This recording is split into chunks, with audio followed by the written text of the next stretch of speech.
Yo, if y'all are out here listening, if you want to get paid in tech, hear what I'm about to say. Listen. Motivation is money. Okay. Everything comes down to business. IT, cybersecurity only exists as an extension of the business for them to accomplish their goals. If the systems go down, they can't make money. Yeah. If IT goes down, they can't make money. If they're hacked, you got headlines, stock prices they are look affected. bad. It's all about money. Fines and penalties for not being compliant. It is all about money. They don't want to make the investment. They have to. Yeah. Yo, so here at Tech is the New Black, we've had the wonderful opportunity to have guests on who talk about breaking into tech. Some discuss scaling in tech, and then others, of course, launching your own tech business. But we have a guest today, a first-time guest ever, who can't just talk about breaking into tech, can't just only talk about scaling in tech, or even just talk about launching his own business, own IT business, but he actually is set up to actually help people break into tech with his own program. Y'all, our guest today, he helps IT professionals get six-figure careers in this industry. His name is Clewis, and we're very excited to have him on at Tech is New Black. Bro, thank you so much for being on here. Hey, I'm excited to be here. Yeah, man. And I'm so excited to have you on because I feel like a lot of the things that you're already doing are things that we have like plans in the future to do. And first off, I love what you do in general. But second off, I love our audience kind of being able to be exposed to someone like you and like what it is that you're doing. And so, man, very happy that you came. You came all the way out from Dallas and pulled up on us here in Atlanta, bro. So thank you so much. I know you have 1,000 things going on. I know you have employees, you have other people helping you out with stuff.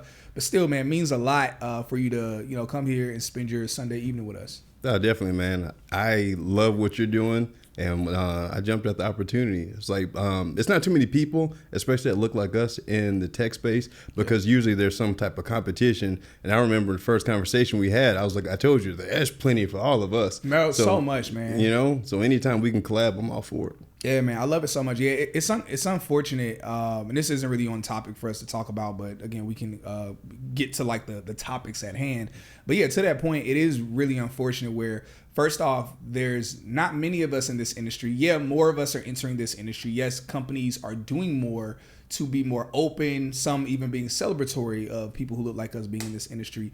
But then many of us who are in this industry that have some of the information to help others aren't really taking the opportunities to collaborate, because it's kind of becoming this weird thing where it's like, I believe in competition. I love competition, but I'm a huge fan of like good competition where it's like, yo, I want to see you become better. I want to become better. I want to see you grow to challenge me so I could grow and I could do other things. And then, yeah, let's collaborate together and do dope things together, but not this weird competition where it's like, hey, we're all making six figures. Some like yourself, 7 figures. And, people are making really good money. Oh, excuse me, my bad. Yeah, totally right. You're definitely, my math is actually totally off. Yeah, my bad. My math is totally off. You're definitely at 8 figures. Yeah, I just see, that's why I'm not a mathematician. I'm in tech. I'm not a mathematician. Yeah, 8 figures like yourself.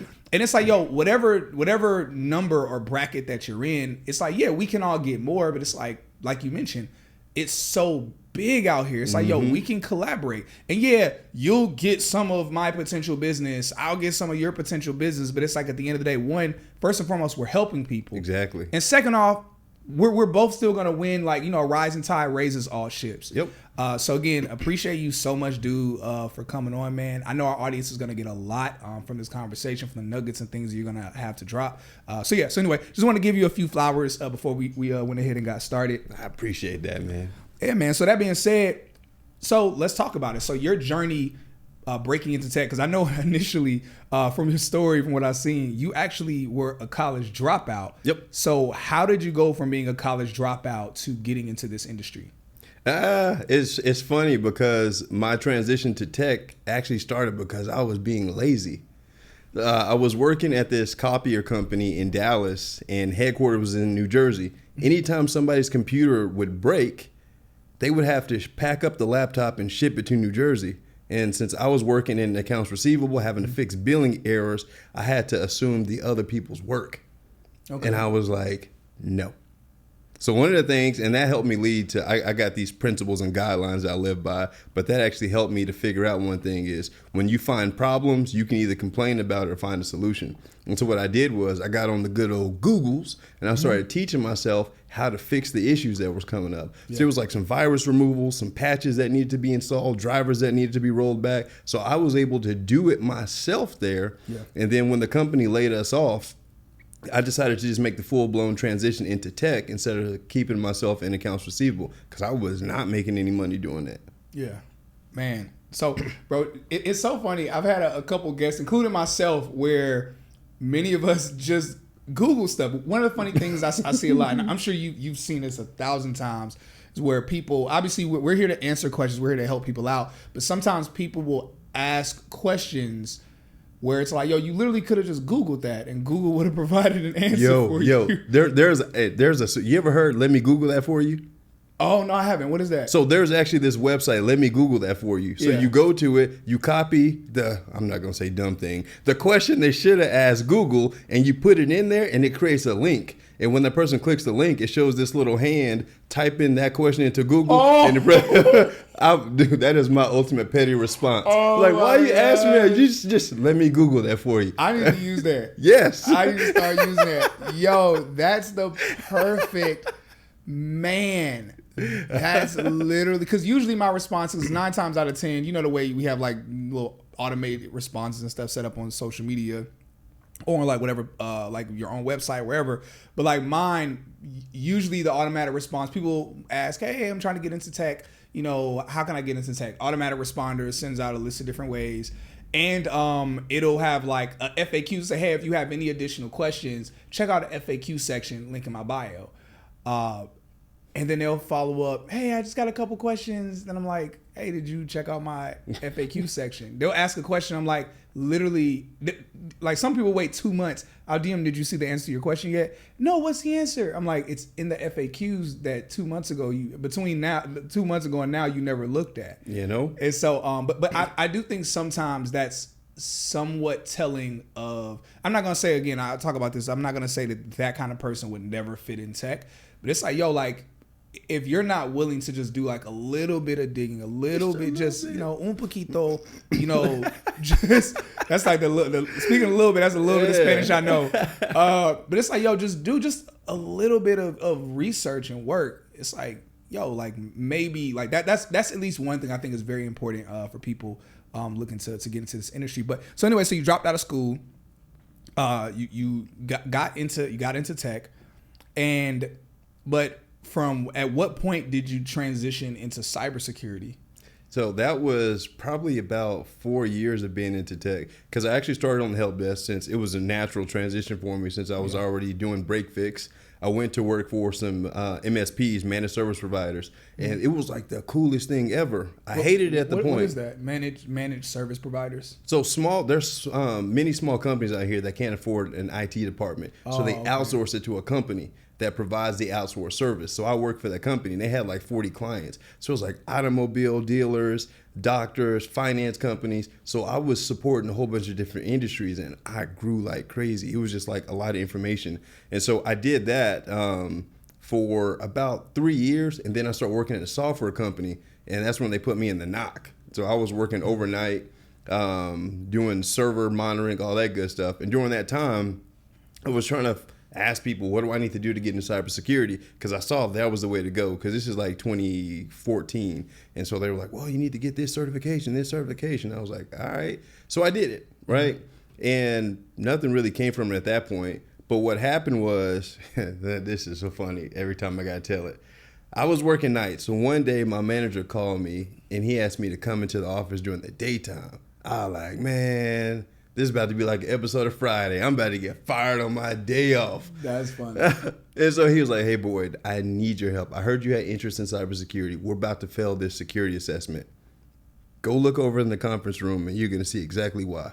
So I walk over to this big glass conference room and I look in and there's a guy that's leading the security assessment for the company sleep in front of the auditor. I'm talking about like he's sitting as far away as me and you right now, and he was like, so are you willing to step up and take this over? we'll move you to the day shift. I was like, yes. And so from then, the assessment was PCI DSS, which is Payment Card Industry Data Security Standard, all about credit card data security. Yeah. And so that's when I actually made the transition into cybersecurity. It was that moment. If that guy hadn't fell asleep, I have no idea. Man, that's actually crazy. Man, it's wild. Man, even for him to mess that up, it's like, were you sleeping on it? Like, bruh. Nickname was Sleepy Boo Boo. Man, y'all crazy. What how long? Like, I guess how long was it for you to actually make that transition? Oh no, bro, this was instant. Oh no. So like PCI assessments, once they start, it does not end until you either compliant or not compliant, and it was actively going on. So I had to download the 400-page standard over the weekend and figure out where we were in the company and then try to navigate through that. Yeah, it was nuts. It was stressful. That sounds stressful. Yes. That's wild.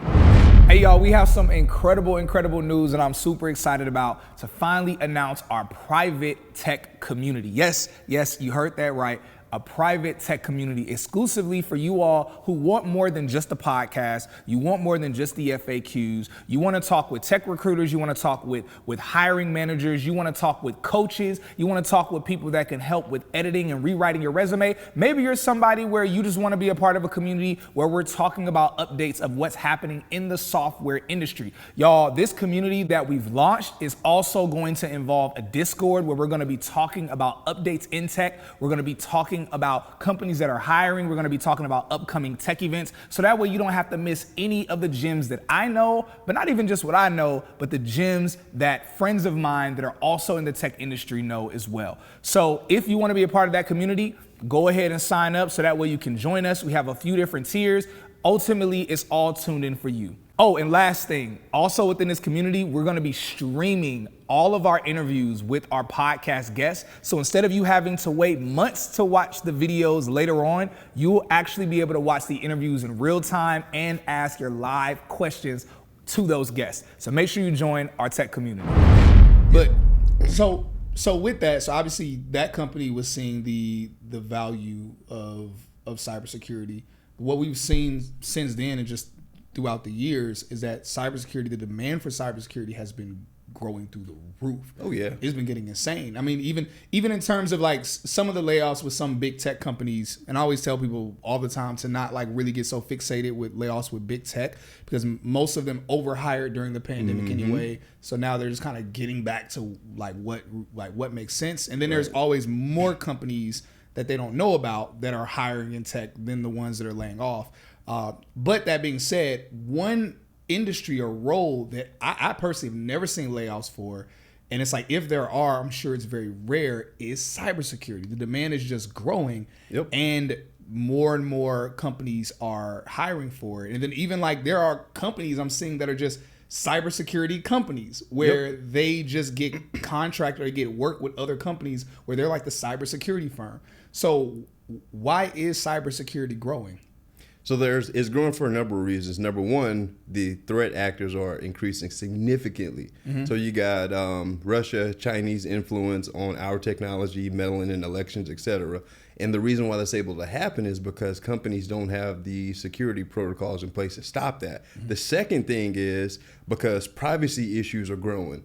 Data is like the most what's the word I'm looking for? Precious commodity out there. It's like oil right now. Exactly. Yeah. And so with that being said, new regulations are coming out like GDPR that's in Europe, all about personal data protection. And then you have California that's establishing their own privacy act. And then you have, depending on the industry, credit card data security. You have all these things that regulations that companies have to follow, and they got to do that every year.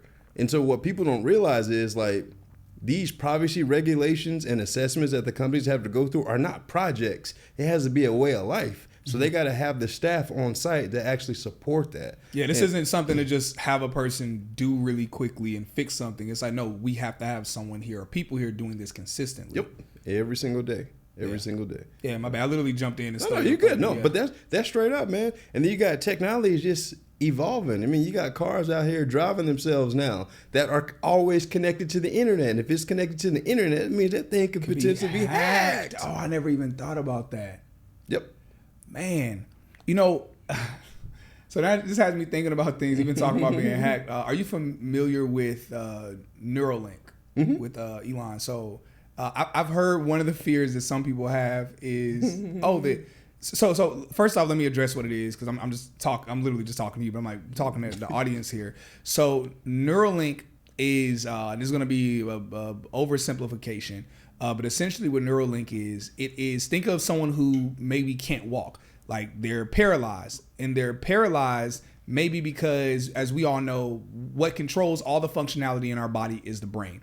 And maybe there's a certain area on their brain that's damaged, and that's the area that controls or that connects the mind to the legs to tell the legs to actually move into work. Or maybe even if a person might be blind and they're blind for the same reason, there's that disconnect or some type of error that's keeping the brain from sending a message to the eyes that's translating into vision for that person. I mean, you can apply that to any body part that you want to.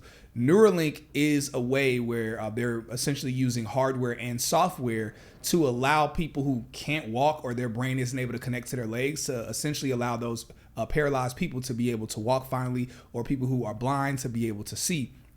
And again, because it is using technology, hardware, and software, there is a fear that some people have that, hey, what if people themselves get hacked like they're robots? And they're not robots, but it's like, you'll be conscious, you'll know who you are, and you'll be like, this is me. But because someone has hacked you, they've hacked your Neuralink system. Right. Someone is literally making you do stuff.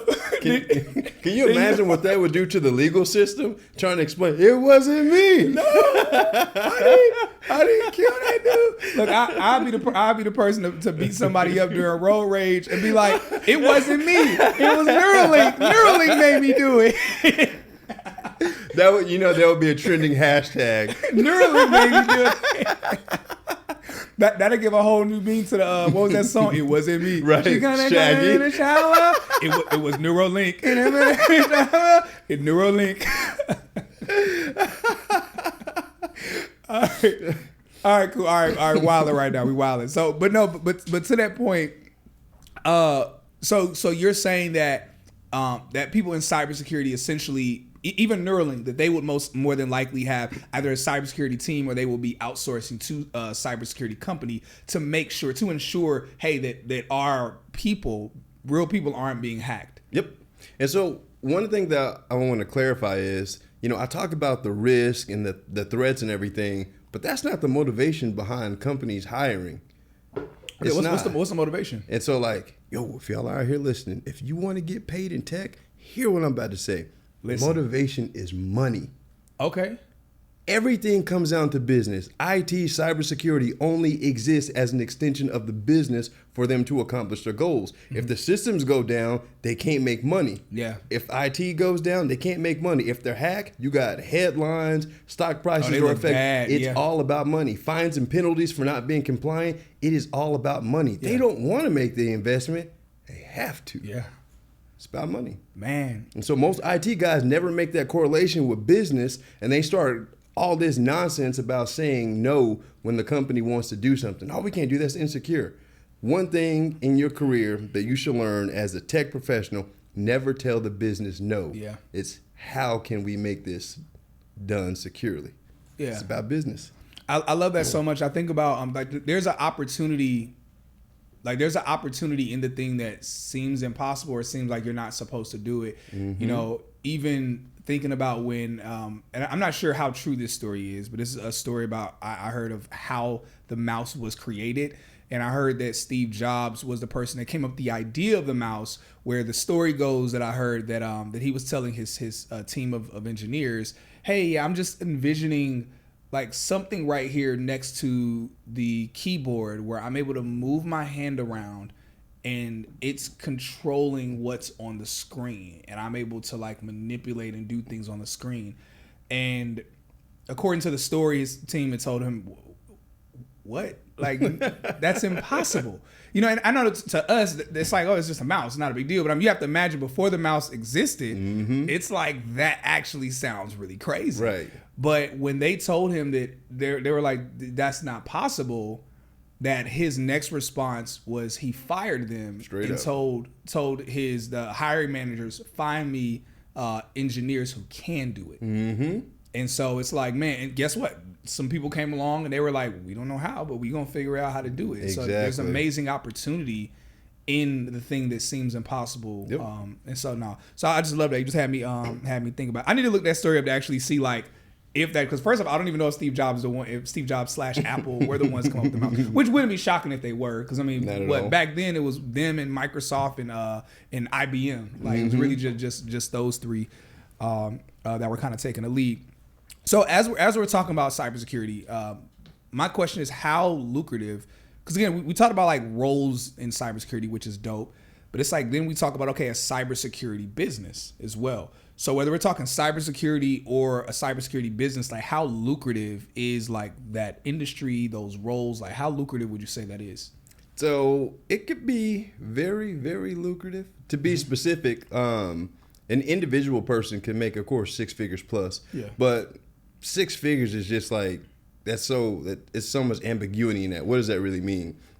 So specifically in the space that I operate in, and I like to be honest and transparent, most of the guys that are in my space that do like the GRC consulting, et cetera, they make anywhere from up to like $250K. Oh man, that's good. Just a nice little $250,000. Yeah. Nice little $250,000. Not bad. But when we talk about like a cybersecurity business, like what does that look like? Essentially, maybe for someone who has a cybersecurity business. Now that's completely different. So we're talking several millions of dollars there. Yeah. And so generally speaking, depending on what the cybersecurity business is, the name of the game is providing services, right? Because just like when I started working for the small company, the MSP, when I started, there are certain companies that have these regulations and things that they need to apply for, because like security is the name of the game. It's becoming so important that bigger companies, because of the insurance policies they have, they can't do businesses with companies that aren't compliant and meeting certain recommendations and standards and everything. So the companies have to bring in external like pen testers and consultants to help them get their systems compliant so they can get those regulations. So doing that, man, consultants, man, they be billing $500+ per hour to provide your expert opinion. And the consultant, you don't have to do the work. You get paid to tell people what to do. Like, Man. That's the spot to get to. Like when you're advising, you're basically getting paid to talk. Yeah. That's fire. Like how does someone even step into that? So I'm glad you asked that, because certain people, they just try to jump right into it. Because first of all, you can't advise someone of an expert opinion if you're not an expert. Literally, yeah. But I mean, it's a lot of people out here that be trying to do that though. So I'm going to be a consultant. I want to be just like you and be a consultant. I'm like, but what you going to consult on? Yeah, that would be insane. Yeah. People, there are definitely people that are like, how much do you make? You do what? Okay, how do I get there? Or they're just like, I just want to do it. It's like, no. It's like, cool, I'm gonna slap it on my LinkedIn, I'm gonna slap it in my bio on social media.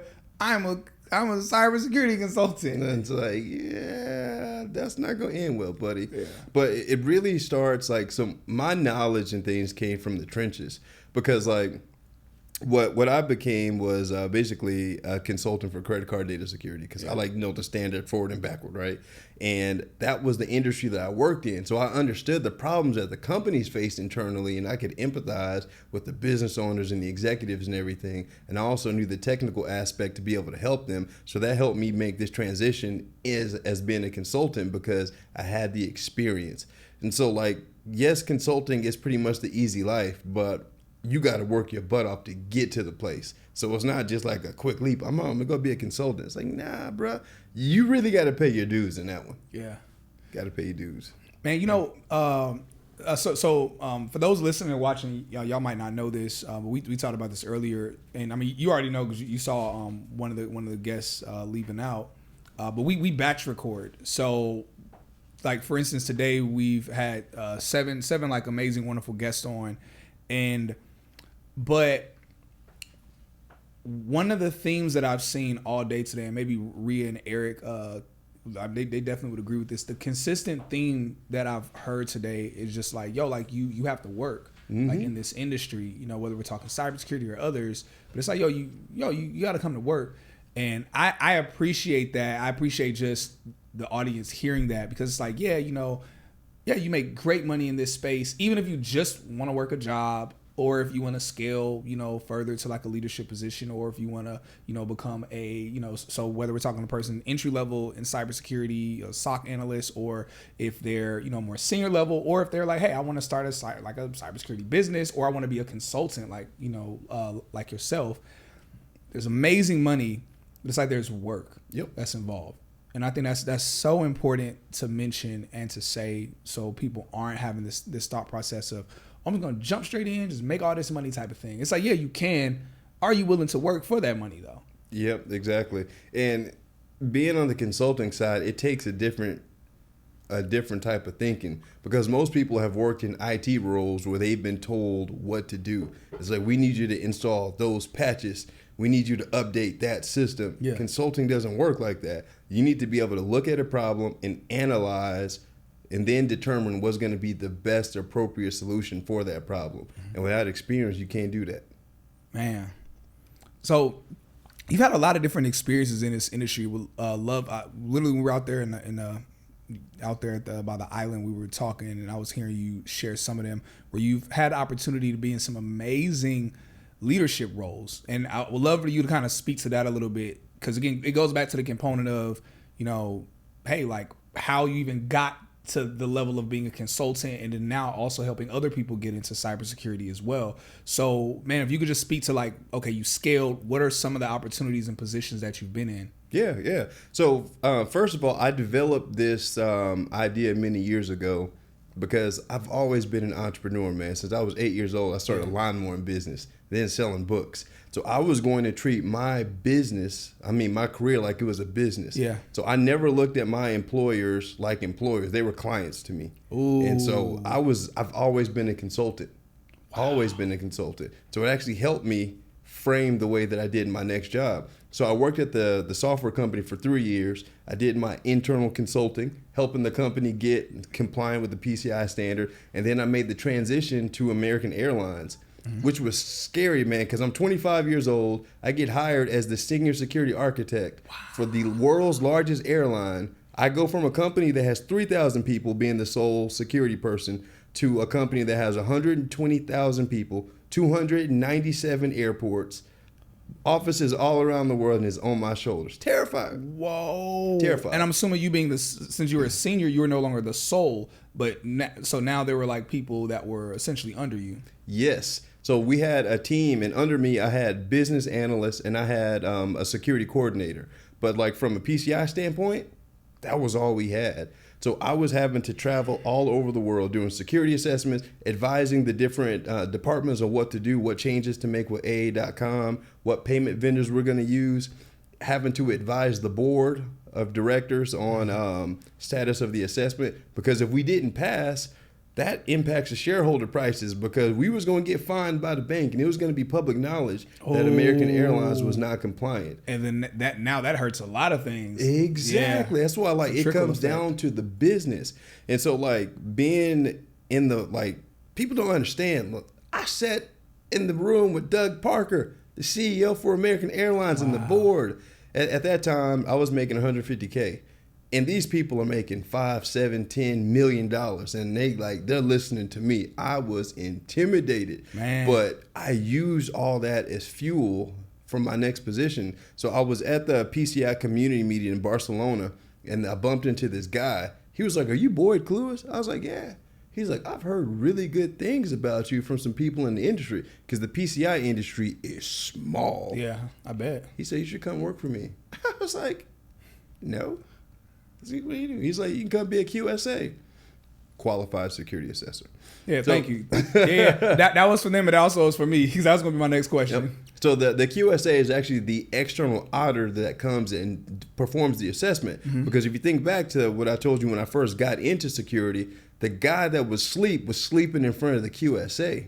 Oh yeah. Yeah. Okay, so the person who told you to take that over, they were the QSA. No. The person that he was my manager. Yeah. Okay. So the QSA is the external consultant. Okay. So yeah, and I was only at that time at the software company, I was making like $70K. Yeah. I didn't realize the QSA guy was making that much money, or I would have really been gung ho about it. But anyway, so man, I became the QSA for working with the company, and they gave me a base salary, 180K plus bonuses and benefits. I'm traveling first class to Qatar, Australia, everywhere. I'm working with Walmart, Louis Vuitton. Ooh. It's like the biggest companies in the world. Yeah. I'm like telling them what to do. That's so crazy. And then, so like, it's rare. There's definitely not many people that look like us in the PCI space. The governing body that actually manages the standards, the PCI Council, they started reaching out to me. So then I started speaking at the conferences every year. So like in Canada, in Dublin, Ireland, where else do I speak at? Milan. Yeah, that was last year. So, man, I've been a few places. But yeah, the influence and the expertise from that consulting thing really helped. It turned my career around and actually generated generational wealth, man. Man, bro, that's beautiful to hear that, dude. That's so beautiful to hear that, man. Bro, I love that so much. I mean, not just to see, man, just, you know, just a young dude, a brother, you know, in this industry, but even like earlier, you know, before we started rolling cameras, you know, like I knew, like, you know, you're married, so I love that. Hats off to you for that. Congratulations for that. Appreciate you. But also to know, like, okay, man, you're a man of God as well. Like you're in the church, serving in the church, and it's like, yo, just so many dope things, dude. And I just love to see it. I love to see it so much. Bro, would love to hear you kind of talk about how you're helping people make six figures without certifications. I know, it's crazy. Yeah. So when I decided to take the business online, so let me explain how this worked, right? So when I was the QSA, I had these 2 open recs, 150K base salary. I needed 2 QSAs to hire them because I was principal. So like I was above the seniors. I was managing teams. And I was running 7 or 8 assessments at a time, man, working 100 hours a week. I was burnt out, man, because I needed help, but we could not find qualified people to do it. Wow. I was like, I got 2 jobs, 150K. You don't need a college degree. If you can tell me that you can speak to this standard, I will hire you. And it didn't happen. And so I was like, you know what? If they don't exist, I will create them. Yeah. Because like every company that I went, where I was the PCI person, the people I was talking to, the other IT guys, had never heard of it. I was like, bro, how have you been working here for 10 years? And we have to do this compliance assessment every year, and you ain't never heard of this. And that's when I started doing my research, and I realized how specialized it was, and why most of the companies I was at was running into the problem. They didn't have the expertise. Man. So I specifically started, me and my wife, she's actually the president of our company. So my wife and I, we started the training company online, and then the pandemic happened. Yeah. Because at first we were going to like start doing some live stuff, but the pandemic happened and we took it online. And so then we built out the training platform, brought in success advisors. We have an internship program. And so what we do is over a 12-month period, we train IT professionals. First, we start with the mindset. Like our training program doesn't just jump into tech stuff, because most people aren't mentally ready to do this. They are not. So we actually have a mindset coach. So we go through authority mindset, trademark, you can't steal it. So we have the authority mindset training that we send them through, and then we start breaking down the PCI DSS standard. And once they get to a certain level in the program, we send them through an internship so they can actually work on security assessments. Because our company, the big beast, Baxter Clewis Cybersecurity, has 3 heads. We have a consulting firm, which we do PCI consulting for companies, and then we have the training academy, and then we launched the staffing agency. So now we actually we place QSA ready cybersecurity professionals at tech companies. Bro. Man, bro, I love that so much, how the way that you went about, honestly, it speaks a lot to just the way that you've kind of maneuvered even through the industry, where even when you're at principal level and you realize, okay, I'm having trouble finding people who can do this thing. And instead of you just throwing your hands up you were like, wait, there's opportunity here. Again, just like we were just talking about earlier. It's like, okay, there's a challenge that I'm faced with, something seeming impossible, but it's like, oh no, actually there's an opportunity, in the midst of this. And it's like for you to find that and for you to realize it as an opportunity where you're like, oh man, this is a way for me to help others get into the industry and be trained in some stuff that many who've been in this industry for years don't know how to do, and it makes them automatically unique and makes them valuable from jump. Yep. That's really incredible. Yeah. So one of the things that helped me realize that, so when I was at American Airlines, I had 2 business analysts that were on the team. And so they like came straight out of project management. So they were just analyzing data and things. But I started training them and pushing them because I was overwhelmed there too. So I couldn't go to all the airports. So I started training them and sending them out to do assessments at the different locations and bring back the findings. And so when they would talk to me, I was like, they're really getting this. These are IT people and they are killing this. And so me and my wife were at dinner one night. I was like, yo, I got this idea. It's crazy, but I think it'll work. I was like, we could blow this industry wide open. Yeah. Because I was like, if it worked for those 2 people that didn't have any IT experience, they were just project managers. And when I left American Airlines, they managed it, still managing it and running it today. I was like, we can do something killer. Yeah. So I sat them down and I actually interviewed them and asked them, so like what things that I shared with you made this click for you? And so that's how I ended up building the curriculum. Yeah. Yo, so cybersecurity is one of the most, if not the most, in-demand roles in tech. It's really incredible, high-paying career, as well as a type of career that companies do not let go of those that are in cybersecurity because they desperately need those that are in that role. Now, listen, y'all. A lot of y'all been asking us for months, yo, what's the best cybersecurity boot camp? Should we do this one? Should we do that one? Listen, there are a lot of good ones that are out there, but the one that's been recommended to us the most that we've discovered is Baxter Clewis' Cybersecurity Bootcamp. Now, y'all, it's really incredible because his program, compared to most other boot camps that are out there, cybersecurity, they are $20,000, $25,000. He has a self-paced program, y'all, that is only $997. And this isn't something that I'm telling you, I'm just saying I believe is great. I actually found out about it because I know someone who did the program and they were ranting and raving about how incredible it was. And that's why I had to connect with Baxter Clewis and ask them, hey, can you help our audience out with a discount? And so they're partnering with us to offer y'all a $100 discount. So that way, not only do you not have to pay the $20,000, $30,000, you can get $100 off that $997 price tag they already had. So look, use that discount if you want to do cybersecurity, which we think it's a dope industry, pays a lot. You want to do that? Make sure you use our discount so that way you can save yourself $100, and we'll see you in tech. Bro, man, that's fire. I love even that nugget of how when it hit you, how it hit you, that you saw evidence with literally you had basically some test subjects, saw how it worked out. You're like, yo, we can do this many times over with other people and help others out, man. So I would love to hear just some testimonials from your program. Man, where do we start? Yeah. So and I know that's a super curveball. So no, just letting people know that we didn't cool. prep for this. Okay, so I got to share this. Okay. It took a while to get used to, man, because even though I offer mindset training to help people shift, at each level that you progress to, you got to overcome your own mental barriers. So the same guy that I was before I was making $100K a year, I had to evolve when I was making 150. Yeah. When I was making 200, I had to evolve. When I went to making 7 figures, I had to evolve. When I went to making 8 figures, I had to evolve. And so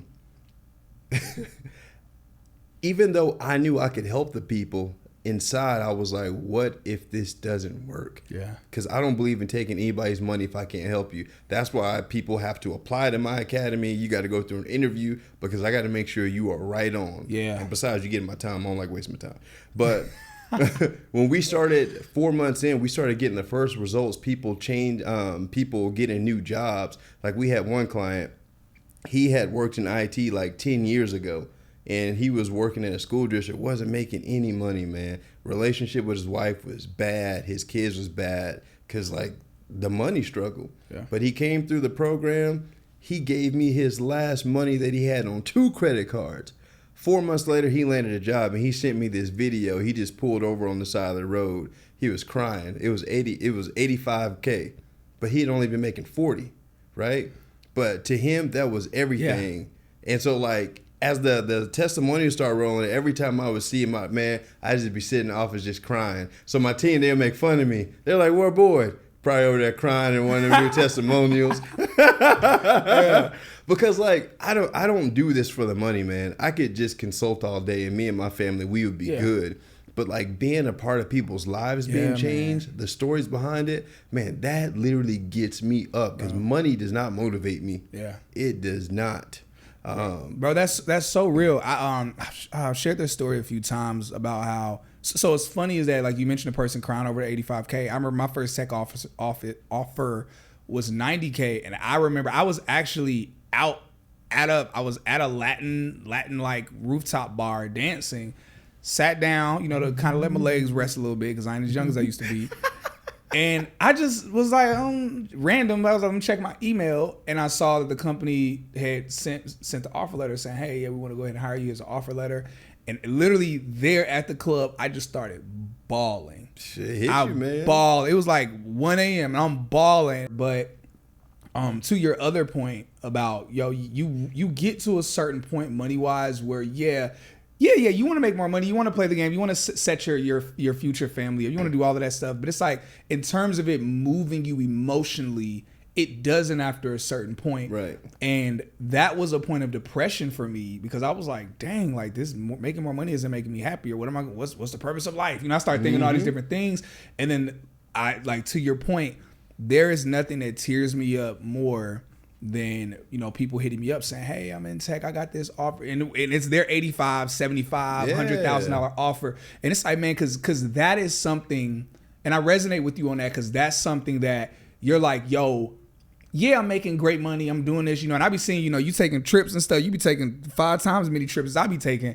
It's like, I see you living life, but it's like the thing what I resonate with you on is that like, you still want, you don't want to just enjoy life. You want your life to have meaning. 100%. And it's like there really is no greater meaning in this world than like helping others and transforming 100%. Other people's lives. So now, bro, I'm right there, bro. If I see you in the office crying, like, "Hey, bro, you better go ahead and cry." I feel you. Hey, man, that's my service. So me and my wife, we are generous givers. Like last year, we donated over $200,000 to different charities and everything. Man. And this year, our plan is to do $500,000, if not more, God willing. Yeah. So like supporting and just seeing people's lives change, man. Like that's what my purpose. It's all about fulfilling my purpose because I believe everybody was created with a purpose because the God I serve is very intentional. And so when I started living out my purpose, that's when my life became blessed. And I'm not here just to be blessed. I got to share it, man.